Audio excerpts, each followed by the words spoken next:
So they named this movie after what everybody said to Jordan Peele after he said he was directing a horror movie, right? Dean, and you're hungry, my man. So how long has this been going on, this thing? We hired Georgina and Walter to help care for my parents. When they died, I couldn't bear to let them go.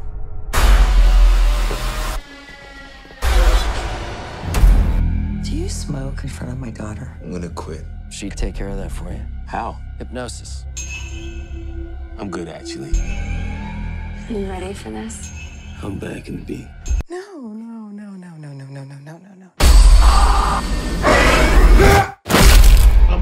It's a terrible thing to wait. Hey guys, welcome to Owen Sound. Today we're talking about Jordan Peele's surprisingly amazing new horror movie, Get Out. Now you may of course know Jordan Peele as the Peele half of Key and Peele, so I was very surprised personally, especially after, you know, the last thing he really put out was what, Keanu, to see that he was going into the horror business. So I was really interested to see, especially after the trailers, how well this one turned out. So let me get right into it. The short of the plot is that Chris is going to visit his girlfriend's very white family, and she hasn't told them that he's African American, so it basically gets very weird and creepy after that, and I don't really want to spoil the rest of it. Chris is played by Daniel Kaluuya, who some of you may already know from Black Mirror. He delivers a great performance. I really feel he gives a great range of emotion, and his sense of trying to put everything together with both humor and fear is really great. Allison Williams is actually in her first feature film role as Rose, his girlfriend, and I thought she gave a great performance, especially coming off of Girls. I really felt like this was a really great first film effort. I was surprised that this was her first film effort, honestly, based off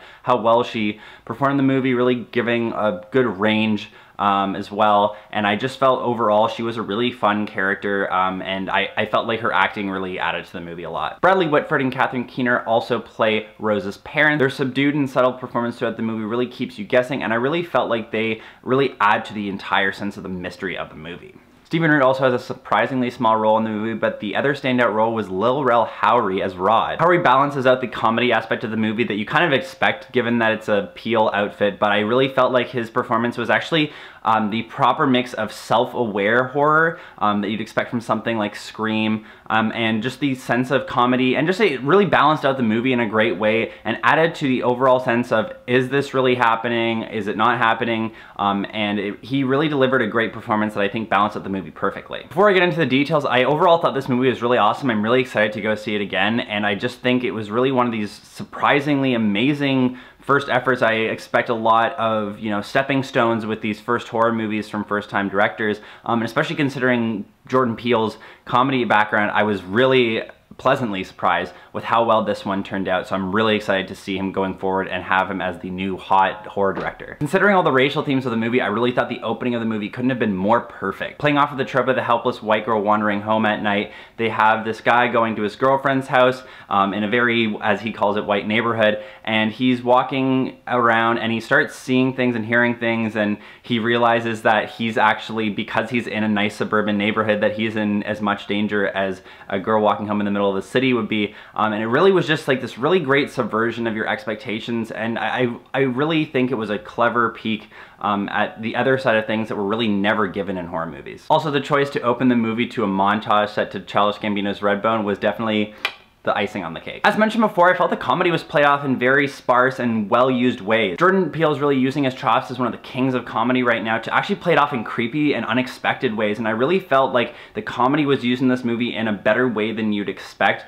and came off as even more creepy and just weird and really refreshing when it happened in the movie, and made the horror even more dramatic. Kind of like the sparseness of the action and the long talking scenes in Logan actually balanced each other out very well and made each better. The thematic tackling of racism in this movie was also very clever. I thought it was very interesting how they played on the well-meaning but still obviously very racist side that we see in America and Canada for that matter. I also thought the moments of commenting on Daniel Kaluuya's character throughout the movie was very interesting, in a very subtle way of commenting on how racism has manifested itself these days. I thought actually one of the most brilliant and subtle moments of the racist commentary in the movie came with Allison Williams' Fruit Loops milk moment, which I won't go into with too much detail, but there is a moment where she has a glass of milk and a bowl of Fruit Loops, and she never lets the white milk touch the colored Fruit Loops. And I thought this was a very subtle note that actually really worked, that I had somebody point out to me after, that I really just had a wow, that's such a great, clever moment after. Also, on just a quick side note, considering this is a Blumhouse horror, I thought it was really great in the way that it almost felt like this very commercial horror movie, but done so right that it actually just felt like even better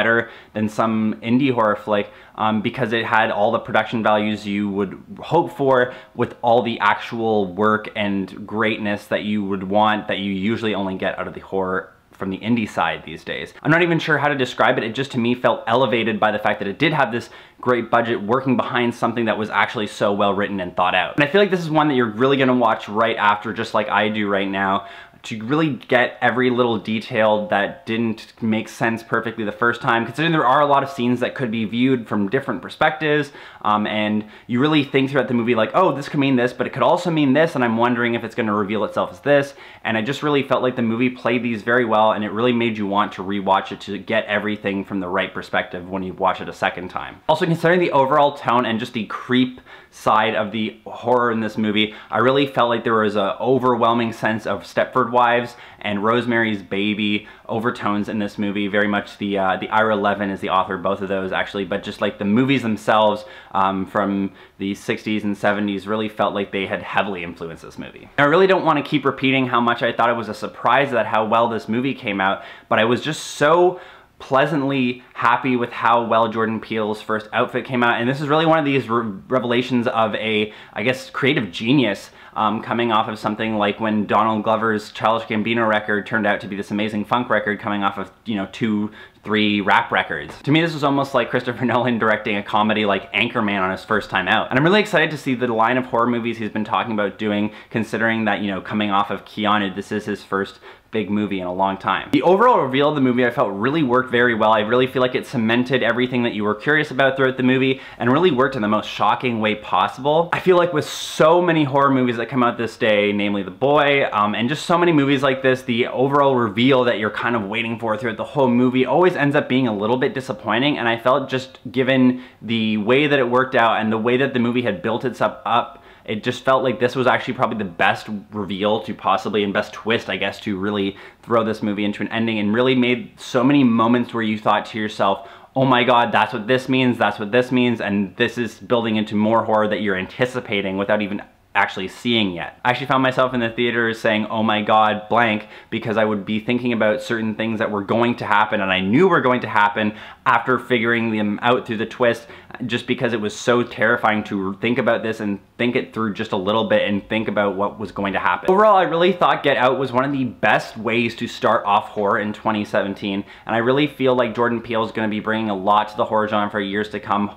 Please, please become the new Wes Craven or whoever horror director you want to throw there. But I really think that if he, you know, whatever it takes for him to do this, if it means creating comedy and then horror, comedy and then horror, whatever it takes, I really just want to see Jordan Peele making movies of this caliber. And I really feel like he's poised to become the new great horror director, which is going to be great, you know, 20 years down the line when somebody says, oh yeah, what did he start out doing? Oh yeah, he was one of the comedy kings of, you know, TV and movie comedy before he started his horror career. Overall, I feel like the racial commentary mixed with the great horror and the creepy aspects that keep you really guessing as if a character is really just overthinking this, is thinking people are racist, which I thought was such a great part of that too, where it just felt like you're wondering throughout the whole movie, is he just projecting his fears onto these characters? And the movie's limited and therefore very effective use of jump scares kept the creepiness factor up, as you weren't sure if a character was just being surprised or actually being scared by something, and it wasn't until the end of the movie that you could piece it all together and understand what it all meant. So given all that, I want to give Get Out a 9 out of 10. I really feel like personally this might end up being kind of like The Shining was for me a long time ago. I really feel like this is going to actually go up with repeat viewings, especially considering I've only seen it once and really expect the second viewing to really reveal a lot of cool stuff to me. I really feel like all the performances really work in this movie. There's never anybody who reveals too much to you, and I really feel like overall the movie is composed very well, and there's a great sense of keeping you guessing with so many scenes having so many different possibilities that could be worked out of them. I cannot stress to you enough how much you should go see this movie, and I'm really happy to see a horror movie like this that's so good be produced by a major studio movie, and I think it's actually starting to do really well, so I'm really excited to see something like this become a palatable film again. So as always, guys, you can check out everything I do on my Owen Sam blog, and check out everything I do movie related at the Real Deal podcast. There's quite a delay on that one, but we will be talking about and rounding up everything we loved in 2016 very soon. With all this said, I wanted to ask you guys, what's your favorite post-2000s horror movie?